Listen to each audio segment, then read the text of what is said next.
Hi, in this video we're going to take a look at dynamic programming, then solve some problems that relate to the 1D version of this paradigm. Dynamic programming can be based on the through an example, and the first example we're going to take a look at, which is called climbing stairs. We have a staircase that takes n steps to reach the top, and at each step we have two options. Either we can take one step or two steps, and the question asks us to return the number of distinct ways that we can reach the top. So let's say we have a function called climb that takes an integer I, which I is the level which we're trying to compute the number of ways that we can reach there, let's say here. And to return the number of distinct ways we can reach the level, we can compute the number of distinct ways that we can reach level I minus 1 and add that to the number of ways that we can reach level I minus 2. And the reason for it is that, as the question mentioned, at each level we have two options. Either we can take one step or two steps, and to reach a particular level it could have been one level below that level and then we took one step to reach that level, or we could have been two steps or two levels below that and then we took two steps to reach that level. So this is a tree execution of a program when an input, for example 5, is given to the function. Since the function has a recursive definition, climb 5 first has to compute climb 4 and then add that to the result of climb 3, and climb 4 itself first has to compute climb 3 and add that to climb 2, so on and so forth. So the function keeps executing until it hits the base cases. But one thing to notice here is that there are many overlaps when different subproblems are getting solved. For example, climb 3 gets executed here, and climb 2 gets executed here, and here.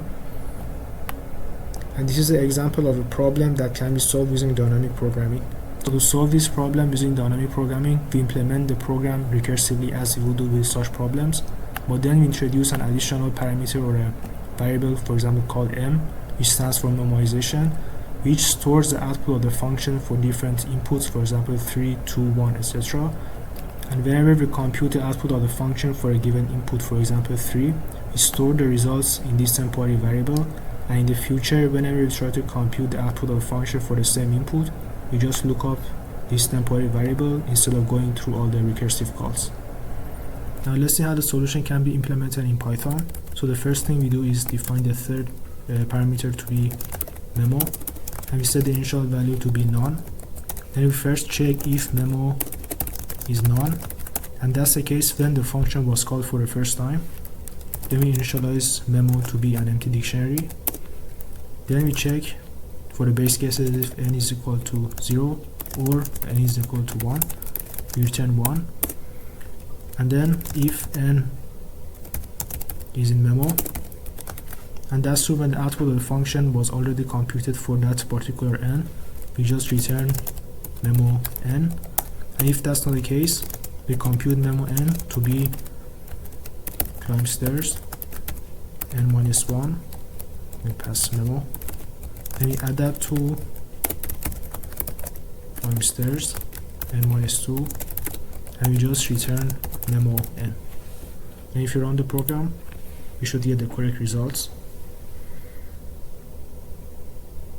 And the method that I just described is also known as a top-down approach to solve using dynamic programming, because for example to calculate climb 5, the function recursively called itself but with smaller values for the input until it hit the base cases, and that forms a top-down tree execution as is shown here. Now this is a code that solves the same problem using the bottom-up approach. So we first define the list called dp with a size n plus 1 where all the elements are 0. Then we initialize the first two elements to have value of 1. Then with the for loop from 2 to n plus 1, we compute the value of dpi to be dpi minus 1 plus dpi minus 2. Lastly, we return the value of the last element of this list. So whether the top-down approach or the bottom-up approach is better depends on that particular problem. For some problems, top-down approach is a better approach, but for the other ones, the bottom-up approach might be easier to reason and implement. But one small technical detail is that in the top-down approaches, the program might hit the stack limit because of the depth of the execution tree of the program, but that problem does not happen in the bottom-up solution. The next question that we're going to take a look at is called coin change. In this problem, our program as input receives an array called coins, where each value denotes a different denomination of coins which is available to us.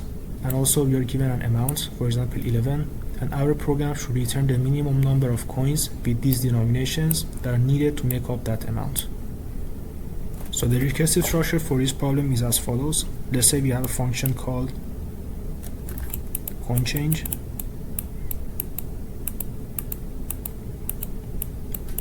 which receives as input I, and I is the amount. For example, initially it can be 11, and this function returns 1 plus the minimum value that was needed to make up the amount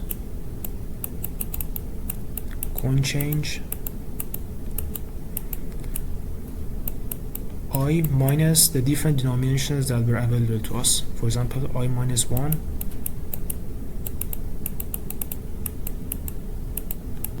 I minus 2, and lastly I minus 5. As we can see here, our program should compute the minimum value between coin change I minus 1, 2, 5, etc., which are the different denominations of coins that are available to us, and then it should add 1 to that, and that should determine the value of coin change I that we are trying to compute. So to visualize the solution, let's say we have a list with a size of 11, which has values from 1 all the way to 11, and each cell denotes a minimum number of coins that are needed to make up that amount, which is their index. So let's say we want to find the minimum number of coins that are needed to make up 11. We have to look up 3 different cells, which are cell 10, cell 9, and also cell 6. We have to find the minimum value between these cells and add 1 to that, and that determines the value of the cell here.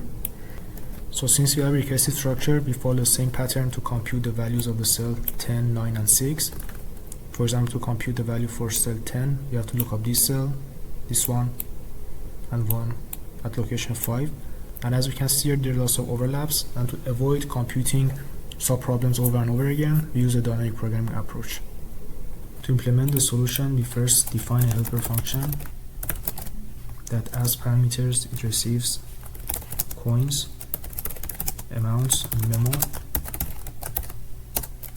If amount is 0, which is the base case for the problem, it returns 0.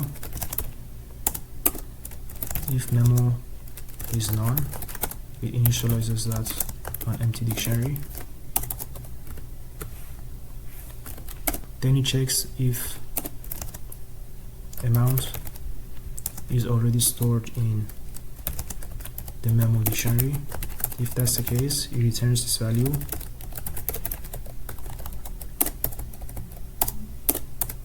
Next, it defines a temporary variable with the initial value of math.infinity. Then with a for loop, range coins. So it first checks if amounts minus coins I greater than or equal to 0. That's the case. Finds the minimum between temp 1 plus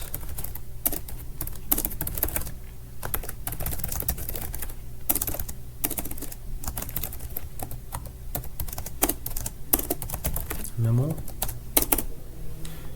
Lastly, it adds the value to the memoization variable.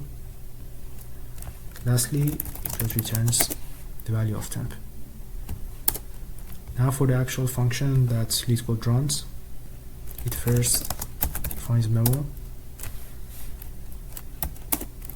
then calls the helper function. It checks if temp equals to math.infinity, which is the case when we cannot build up that amount with any of the coins.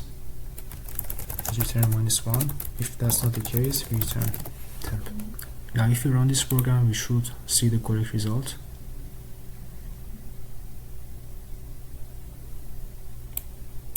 And here you can see it passes all the test cases. So one interesting aspect about the solution is that here we are trying to find a minimum value between multiple different function calls, and to do so we first define the value of temporary variable to be a large value, for example math.infinity, and then in the for loop we find the value of the minimum between that temporary variable and all the other function calls. So as a result, when the for loop is done executing, the value of the temp will be the minimum value between different function calls. And this is a common theme that you will notice when solving different dynamic programming problems. For example, when we are trying to find a minimum, the value of the temp initially will be math.infinity, but if we are trying to find the maximum value between multiple values, we define that to be negative infinity.